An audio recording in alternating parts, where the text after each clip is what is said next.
যে পথে গিয়েছে নবীদের জীবন, সে পথে যাবে আমাদের জীবন। যেটা ছিল নবীদের ভীষণ, সেটাই হবে আমাদের ভীষণ। যদি এটাই হয় সত্য কথা, এটাই যদি হয় শপথ, তবে বৈষম্যহীন সমাজ করবার জন্য যা করতে হয় তাই করো আমার আর তোমার জিম্মাদারি। যদি সেজন্য আমাদেরকে ঘাম ঝরাতে হয়, ঘাম ঝরানো আমাদের দায়িত্ব। আর যদি সেজন্য চোখের অস্ত্র দিতে হয়, চোখের অস্ত্র দেওয়া আমাদের দায়িত্ব। যদি সম্পদের কোরবানি করতে হয়, মাল সম্পদের কোরবানি করা, সেটাই আমাদের জীবনের দায়িত্ব এবং উদ্দেশ্য। আর সর্বোপরি যদি একটি বৈষম্যহীন সমাজ করবার জন্য শাহাদাতের রক্ত দিতে হয়, আবু সাঈদের মতো বৈষম্যের বিরুদ্ধে বুক পেতে দিয়ে জীবন দেওয়ার জন্য শপথ নিতে হবে।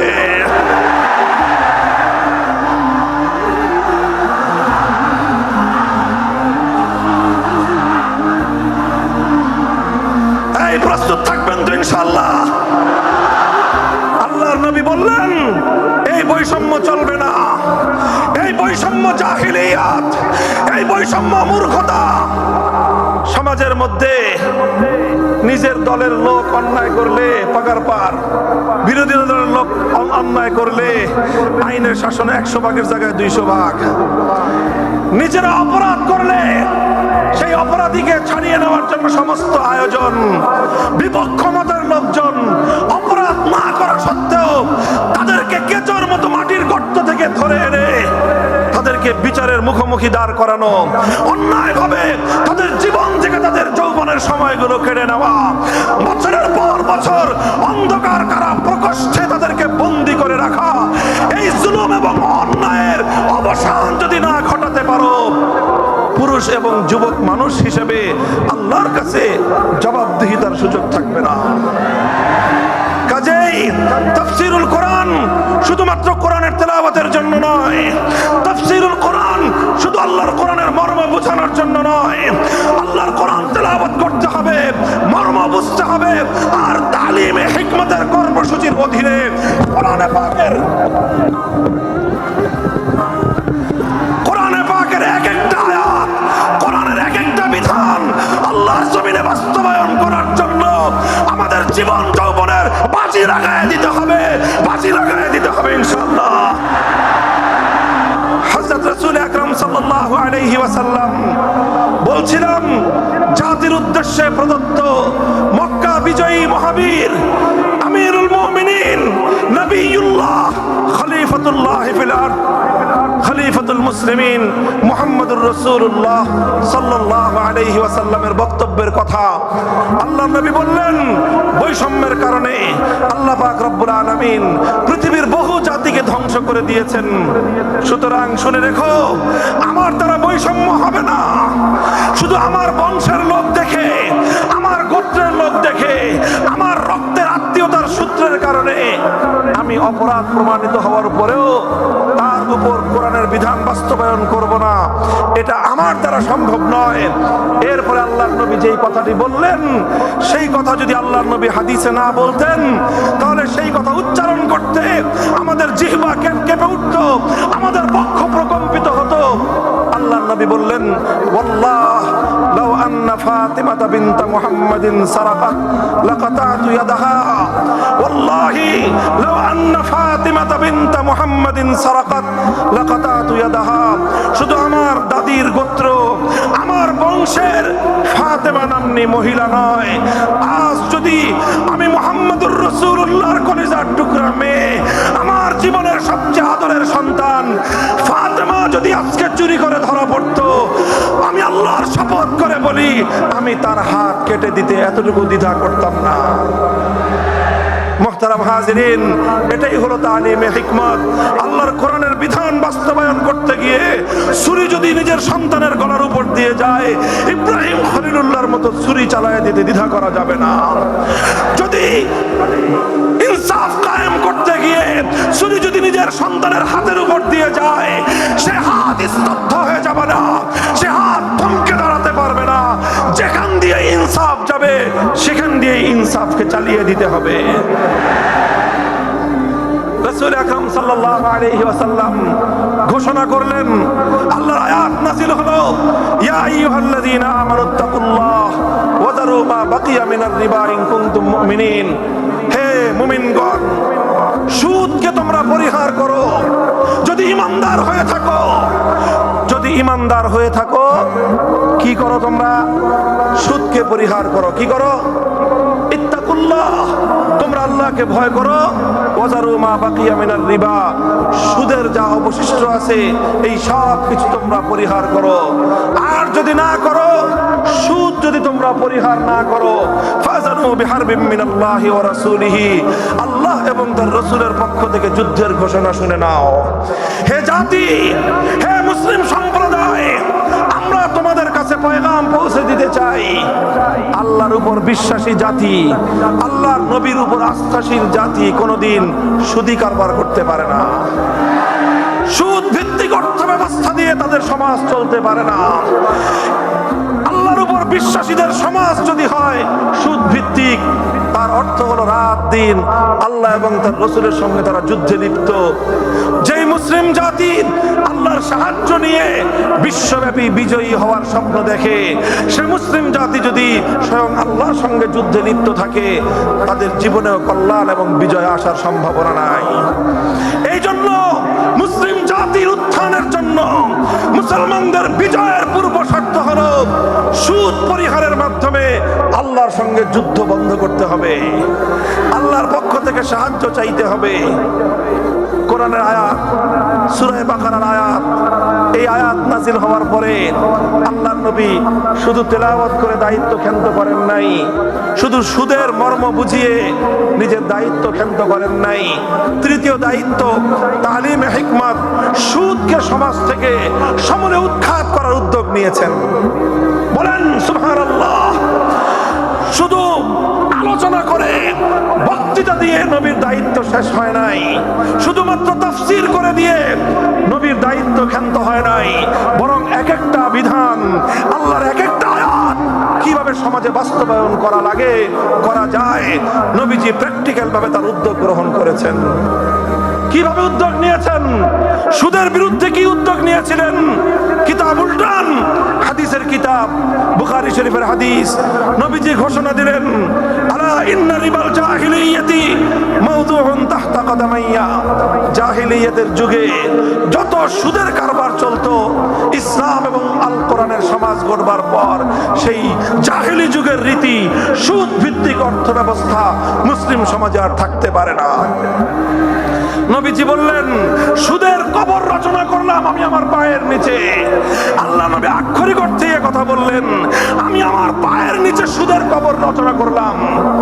এরপরে আল্লাহ নবী ঘোষণা দিলেন, অনেকে আছো তোমরা যারা আগে কুফরির জমানায় জাহিলিয়াতের যুগে সুদের উপর লগ্নি করেছো, সুদের উপর মানুষকে ঋণ দিয়েছো, সুদী মহাজন যারা সুদের ভিত্তিতে মানুষকে টাকা দিয়েছো, এইরকম কাজ কারবার যারা করত, সেই যুগে তাদের মধ্যে একজন ছিলেন স্বয়ং আল্লাহর নবীর চাচা হযরত আব্বাস বিন আব্দুল মুত্তালিব রাদিয়াল্লাহু আনহু।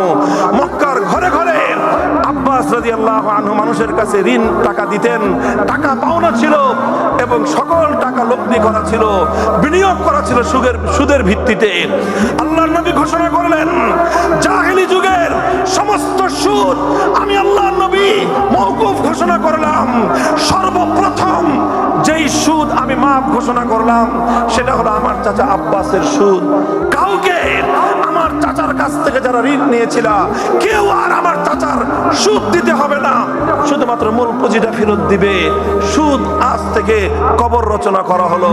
হে মুসলমান, যেই সুদের কবর রচনা করে সেই কবরের উপর ইসলামের বিজয়ের বুনিয়াদ কায়েম হয়েছিল, ইসলামের বিজয়ের কেতন উড়েছিল, অন্যায় বৈষম্যের কবর রচনা করে, সুদ ভিত্তিক অর্থ ব্যবস্থার কবর রচনা করে আজ মুসলমানেরা আবার সেই কবর খুঁড়ে সেখান থেকে জুলুম, অত্যাচার, সুদ ভিত্তিক অর্থ ব্যবস্থাকে কবরের পচা মাল, কবরের মরা পচা করা লাশ মুসলিম সমাজের মধ্যে আবার পুনর্বাসিত করেছে।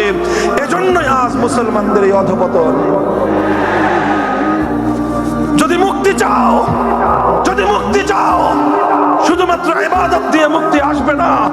ইবাদত যেমন করতে হবে, যেরকম নামাজ, রোজা, হজ, যাকাত, তাসবিহ তাহলিল আদায় করতে হবে। ঠিক একইভাবে সমাজ সংস্কার করার জন্য সমাজ থেকে জুলুম দূর করতে হবে, বৈষম্য দূর করতে হবে, বেইনসাফি দূর করতে হবে, সুদ ভিত্তিক অর্থ ব্যবস্থার বিরুদ্ধে জাতীয়ভাবে ঐক্য গড়ে তুলে সুদের বিরুদ্ধে যুদ্ধ ঘোষণা করতে হবে। রাজি আছেন তো ইনশাআল্লাহ? আল্লাহ পাক তৌফিক দান করেন। আপনার 3 দফা কর্মসূচি গেল, তালিমে হিকমত সর্বশেষ আলোচনা সমাপ্তির দিকে। নবীজির 4 নম্বর কর্মসূচি হলো ওয়ায়ুআল্লিমুহুমুল কিতাবা ওয়াল হিকমাতা ওয়া ইউযাক্কিহিম। ইউযাক্কিহিম অর্থ হলো তাজকিয়া। তাজকিয়ার অনেক অর্থ। তাজকিয়া বলে শুধুমাত্র পীর মুরিদি বোঝানো হয়, তাজকিয়া বলে শুধুমাত্র তাসাউফ চর্চা বোঝানো হয়, তাজকিয়া বলে শুধুমাত্র কিছু ওজিফা আদায় করা বোঝানো হয়। তাজকিয়ার আসল সার মর্ম হলো, একটু লক্ষ্য করে বুঝেন, খুব গভীর এবং তাৎপর্যময় একটা কথা। তাজকিয়ার মূল অর্থ হলো, দেখেন কর্মসূচি ছিল কয়টা? 4টা। 1 নম্বর কর্মসূচি ছিল তেলাওয়াতে কিতাবুল্লাহ, আল্লাহর কিতাবের তেলাওয়াত। 2 নম্বর কর্মসূচি ছিল তালিমে কিতাব, কিতাবুল্লাহ, আল্লাহর কিতাবের মর্ম বোঝানো। 3 নম্বর কর্মসূচি ছিল তালিমে হিকমত, অর্থাৎ আল্লাহর কিতাবের প্রত্যেকটা বিধান, প্রত্যেকটা বিষয়কে প্র্যাকটিক্যাল আমলে পরিণত করা, কার্যে পরিণত করা। কথা ঠিক না বেঠিক? 3 নম্বর কর্মসূচি হলো শুধু আমলে পরিণত করাই দায়িত্ব শেষ নয়, বরং আমলে পরিণত করার পরেও আরো অগ্রসর হতে হবে। 4 নম্বর কর্মসূচি হলো আল্লাহর কোরআনকে নিজের আখলাক এবং নিজের চরিত্রে পরিণত করা। কোরআনকে চরিত্রে পরিণত করা, কোরআনের চরিত্র অর্জন করা। কোরআন যে আখলাকের কথা বলেছে, কোরআন যেই চরিত্রের কথা বলেছে, সেই কোরআনই চরিত্র যখন একজন মানুষ গঠন করতে পারে, এটাকেই বলা হয় তাজকিয়া। এটার নামই হলো তাসাউফ। মুহতারাম হাজিরিন, আল্লাহর নবী নিজের জীবনে 100% আল্লাহর কোরআনকে নিজের চরিত্রে পরিণত করতে পেরেছিলেন। এই জন্য যদি কেউ জিজ্ঞাসা করে আল্লাহর নবীর সিরাত কি, নবীর জীবনীটা কি, বলেন তো সবচেয়ে সংক্ষিপ্ত অথচ সবচেয়ে পূর্ণাঙ্গ জবাব হলো, কি বললাম? সবচেয়ে সংক্ষিপ্ত অথচ সবচেয়ে পূর্ণাঙ্গ। নবীর জীবন সম্পর্কে সবচেয়ে সংক্ষিপ্ত এবং সবচেয়ে পূর্ণাঙ্গ বর্ণনা হলো কানা খুলুকুহু আল কোরআন, আমার নবীর চরিত্র ছিল কোরআন। কোরআন যা বলেছে নবীর চরিত্রে সেটা বাস্তবায়িত হয়েছে, নবীর আখলাকে সেটা বাস্তবায়িত হয়েছে।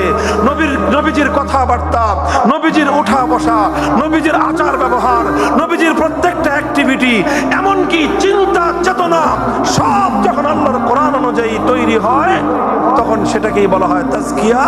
আর এটাই হলো কোরআনকে কেন্দ্র করে 4র্থ কর্মসূচি। মুহতারাম হাজিরিন, আমি আমার আলোচনা এবার সমাপ্তির দিকে টেনে নিয়ে যাই। আসুন আমরা আল্লাহর কোরআনকে সেন্টারে রেখে একটা সমাজ বিনির্মাণের চেষ্টা করি। সেই সমাজ বিনির্মাণের জন্য প্রথম কাজ, ঘরে ঘরে কানে কানে কোরআনের তেলাওয়াতের আওয়াজ পৌঁছে দেই। 2 নম্বর, প্রতিটি মুসলমানের কাছে কোরআনের মর্ম বোঝানোর চেষ্টা পৌঁছে দেই। 3 নম্বর হলো কোরআনের প্রত্যেকটা বিধান সমাজে, ব্যক্তিগত জীবনে, পরিবার জীবনে, সমাজে, রাষ্ট্র জীবনে বাস্তবায়ন করার উদ্যোগ নেই। 4র্থ কর্মসূচি হলো আল্লাহর কোরআনকে নিজের আখলাক, নিজের চরিত্রে রূপান্তরিত করার জন্য সর্বাত্মক চেষ্টা চালাই। ইনশাআল্লাহ রাজি আছি তো? ইনশাআল্লাহ রাজি আছেন তো? আল্লাহর কোরআন শুধুমাত্র তেলাওয়াত নয়, শুধুমাত্র তাফসীর আর ব্যাখ্যা নয়, এই কোরআনকে বাস্তবে পরিণত করবার জন্য মুসলমানরা যদি উদ্যোগ গ্রহণ করে, আগামীর বিশ্ব হবে ইসলামের বিশ্ব, আগামীর বিশ্ব হবে আল কোরআনের বিশ্ব ইনশাআল্লাহ। বাংলাদেশ বাংলাদেশ নিয়ে আমার আখেরি বার্তা এখন হলো, বিপ্লবের জন্য বাংলাদেশ উর্বর হয়ে আছে। কথা বলেন ঠিক না বেঠিক? বৃষ্টির পানি পড়লে যেভাবে শীতকালের পরে বৃষ্টির পানি পড়ার সঙ্গে সঙ্গে ফসলের মাঠ যেমন চাষাবাদের জন্য উর্বর হয়ে যায়, আবু সাইদ, মুগ্ধ, সিফাত হাসান এভাবে অগণিত বীর শহীদদের রক্ত ভেজায় বাংলার মাটি এখন ইসলামী বিপ্লবের জন্য উর্বর হয়ে আছে, আল কোরআনের বিপ্লবের জন্য উর্বর হয়ে আছে। এই সমাজ, এই জমিন এখন বিপ্লবী চায়। সে বিপ্লব আব্রাহাম লিঙ্কনের আদর্শের বিপ্লব নয়, সে বিপ্লব কার্ল মার্কস, মাও সেতুং আর লেনিনদের বিপ্লব নয়। বাংলার মাটি আরেকটা বিপ্লব দেখতে চায়, সে বিপ্লব হবে আল কোরআনের বিপ্লব, সে বিপ্লব হবে ইসলামী সমাজ গঠনের বিপ্লব। সেই বিপ্লবের জন্য 2000 যুবক নয়, যদি 2 লক্ষ যুবকের তাজা বুকের শাহাদাতের রক্তের প্রয়োজন হয়, সে রক্ত দেওয়ার জন্য শহীদ ঈদগাহে কারা কারা জমায়েত হবে, কারা কারা জমায়েত হবে। এটা শুধু কথার কথা না, শপথ। এটা কথার কথা না, শপথ। এটা অঙ্গীকার। কার সাথে? কার সাথে? ইনশাআল্লাহ এই শপথ এবং অঙ্গীকারের উপর আমরা আমাদের জীবনের অবশিষ্ট সময়গুলো অতিক্রম করার চেষ্টা করব। করবেন তো ইনশাআল্লাহ? আল্লাহ পাক কবুল করুন, তৌফিক দান করেন। 3 দিন ব্যাপী আজিমুস শান তাফসীরুল কোরআন মাহফিলের এই আয়োজন সার্থক হোক ইসলামী সমাজ গঠনের জন্য। এখান থেকে মানুষ অনুপ্রেরণা নিয়ে ঘরে ফিরুক, ঘরে ঘরে কোরআনের আলো, ঘরে ঘরে কোরআনের তেলাওয়াত, কোরআনের তালিম এবং কোরআনের হিকমতের আমল শুরু হোক। আল্লাহ আমাদের সকলকে গ্রহণ করুন, তৌফিক দান করেন। ওয়া আখিরু দাওয়ানা আলহামদুলিল্লাহি রাব্বিল আলামিন। সুবহানাল্লাহি ওয়া বিহামদিহি, সুবহানাকাল্লাহুম্মা বিহামদিক, আশহাদু আল্লা ইলাহা ইল্লা আনতা, আস্তাগফিরুকা ওয়া আতুবু ইলাইক।